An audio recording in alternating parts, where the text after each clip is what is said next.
कुंभ राशि। कुंभ राशि में जन्मे जातकों के लिए ये महीना कुछ सावधानी बरतने वाला रहेगा। सर्वप्रथम तो आपको अपने स्वास्थ्य के प्रति सावधानी रखनी होगी, जो महीने की शुरुआत में ही कमजोर रहने वाला है।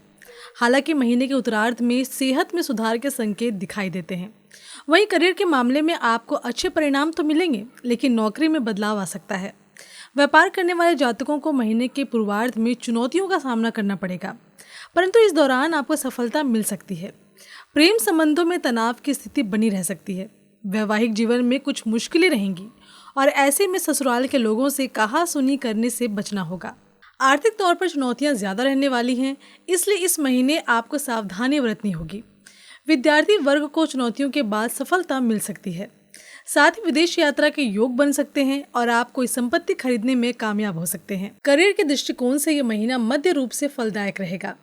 दशम भाव के स्वामी मंगल महाराज महीने की शुरुआत में ही आपके पंचम भाव में मिथुन राशि में विराजमान रहेंगे तथा देवगुरु बृहस्पति की दृष्टि दशम भाव पर रहेगी।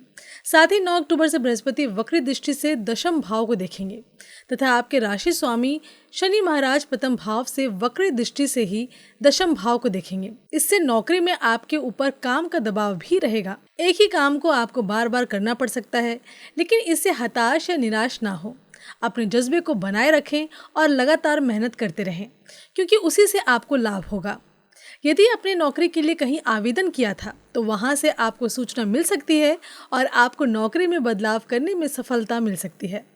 हालांकि 20 अक्टूबर से मंगल महाराज छठे भाव में आ जाएंगे, तब आपकी नौकरी में बेहतर परिस्थितियों का निर्माण करेंगे। बुध 10 अक्टूबर से और सूर्य 17 अक्टूबर से तुला राशि में आपके नवम भाव में प्रवेश करेंगे। शुक्र महाराज 13 अक्टूबर से आपके दशम भाव में आ जाएंगे। इस परिणाम स्वरूप आपके स्थानांतरण के योग भी बन सकते हैं, लेकिन आपकी नौकरी में अच्छी स्थितियों का निर्माण होगा और करियर में आपकी स्थिति मजबूत होगी। इसके विपरीत व्यापार करने वाले जातकों को कुछ चुनौतियों का सामना करना पड़ेगा, क्योंकि वक्री शनि महाराज की दृष्टि आपके सप्तम भाव पर पूरे महीने रहने वाली है। सप्तम भाव के स्वामी सूर्य महाराज महीने की शुरुआत में अष्टम भाव में बुध और केतु के साथ विराजमान रहेंगे, जिससे व्यापार में चुनौतियां बढ़ेंगी। साथ ही आपको कुछ आसान कामों को करने में भी बार बार रुकावट का सामना करना पड़ सकता है और बनते हुए काम कुछ समय के लिए अटक सकते हैं। लेकिन हिम्मत ना हारें और अपने काम में लगे रहें, क्योंकि महीने के उत्तरार्ध में आपको मन चाहे परिणाम प्राप्त हो सकते हैं। आर्थिक स्थिति को देखा जाए तो ये महीना उतार चढ़ाव से भरा रह सकता है, क्योंकि दूसरे भाव में उपस्थित राहु महाराज आपको धन संचय करने में समस्या देंगे। अष्टम भाव में बैठे सूर्य, बुध और केतु महीने की शुरुआत में कुछ गुप्त धन दे सकते हैं, लेकिन शुक्र महाराज नवम भाव में बैठकर आपको सुख सुविधाओं पर धन खर्च करने में आनंद देंगे। आप कोई वाहन खरीद सकते हैं, जिस पर आपको अच्छा खासा खर्च करना पड़ेगा। हालांकि इसमें आपको मजा भी आएगा और कोई बड़ी चिंता की बात नहीं होगी, लेकिन फिजूल खर्ची से बचना होगा। महीने के उत्तरार्ध में खर्चों में थोड़ी कमी आ सकती है, फिर भी आपकी आमदनी उतनी ज्यादा नहीं होगी जितनी आप उम्मीद करते हैं। इसलिए आपको अपने धन का सदुपयोग करना चाहिए और अनावश्यक खर्चों से बचना चाहिए। ऐसा करने से आपको लाभ मिलेगा। महीने की शुरुआत में शेयर बाजार में निवेश करने का जोखिम बिल्कुल भी ना उठाएं, अन्यथा आपको परेशानी का सामना करना पड़ सकता है। ये महीना स्वास्थ्य के दृष्टिकोण से कुछ कमजोर रह सकता है, क्योंकि आपके राशि स्वामी शनि महाराज वक्री अवस्था में आपके प्रथम भाव में पूरे महीने बने रहेंगे, लेकिन चौथे भाव में 9 अक्टूबर से बृहस्पति वक्री अवस्था में होंगे। वहीं 20 अक्टूबर से मंगल आपके छठे भाव में अपनी नीच राशि कर्क में होंगे, जबकि महीने की शुरुआत में सूर्य, बुध, केतु अष्टम भाव में होंगे तथा पूरे महीने केतु महाराज अष्टम भाव में विराजमान रहेंगे। ये आपको स्वास्थ्य समस्याएं देकर परेशान कर सकते हैं। ऐसे में अपने स्वास्थ्य के प्रति सजग रहें। सुबह की सैर पर जाएं और सुपाच्य भोजन ग्रहण करें, क्योंकि हल्का भोजन करना आपके पेट से जुड़ी समस्याओं से आपको बचा सकता है। साथ ही शरीर में गैस ना बनने दें। ऐसा करके आप बहुत सारी समस्याओं से बच सकते हैं। रक्त से जुड़ी समस्याएं आपको परेशान कर सकती हैं, इसलिए रक्त की अशुद्धि को दूर करने का प्रयास करें। महीने के अंतिम सप्ताह में स्वास्थ्य में सुधार देखने को मिलेगा और पुरानी स्वास्थ्य समस्याओं से भी मुक्ति मिलेगी। पंचम भाव के स्वामी बुध महाराज महीने की शुरुआत में ही आपके अष्टम भाव में अपनी अस्त अवस्था में सूर्य और केतु के साथ विराजमान रहेंगे, जबकि मंगल महाराज पंचम भाव में बैठे होंगे। ऐसे में आपके रिश्ते से प्रेम कम होने लगेगा और आप एक दूसरे की कमियों को निकालना शुरू कर देंगे। हालांकि नवम भाव में शुक्र महाराज अपनी ही राशि में बैठकर दिल में प्रेम का भाव बढ़ाते रहेंगे। वहीं 10 अक्टूबर से बुध अष्टम भाव से निकलकर नवम भाव में प्रवेश करेंगे। तब इन समस्याओं में कमी आएगी और आपके बीच प्रेम फिर से बढ़ने लगेगा। लेकिन 20 अक्टूबर से मंगल भी पंचम भाव को छोड़ देंगे और छठे भाव में आ जाएंगे, जिससे आपके प्रेम की नैया स्थिर हो जाएगी और बहुत आराम से चलने लगेगी। इसके परिणाम स्वरूप आपके प्रियतम से आपकी नजदीकियां बढ़ेंगी। वैवाहिक जीवन में जातकों को कुछ चुनौतियों का सामना करना पड़ सकता है, क्योंकि वक्री शनि महाराज पूरे महीने आपके सप्तम भाव पर दृष्टि रखेंगे। इसके साथ ही सप्तम भाव के स्वामी सूर्य महाराज महीने की शुरुआत में अष्टम भाव में रहेंगे, जिससे ससुराल पक्ष में कोई समस्या पैदा हो सकती है।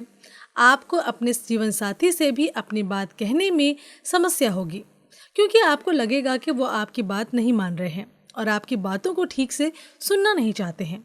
ये गलतफहमियां आपके रिश्ते को परेशानी में डाल सकती हैं, इसलिए आपको सावधानी रखनी चाहिए। इस महीने उत्तरार्ध में जब सूर्य और बुध भी अष्टम भाव से निकल जाएंगे, तब इन चुनौतियों में कुछ हद तक कमी आ सकती है। फिर भी थोड़ा सावधान रहें। इस महीने आपके जीवन साथी को स्वास्थ्य समस्या भी परेशान कर सकती है, इसलिए उनका भी ध्यान रखें और आवश्यक होने पर चिकित्सक से संपर्क जरूर करें। पारिवारिक दृष्टिकोण से ये महीना जीवन के लिए औसत रहने की संभावना है, क्योंकि दूसरे भाव में पूरे महीने राहु महाराज विराजमान रहेंगे।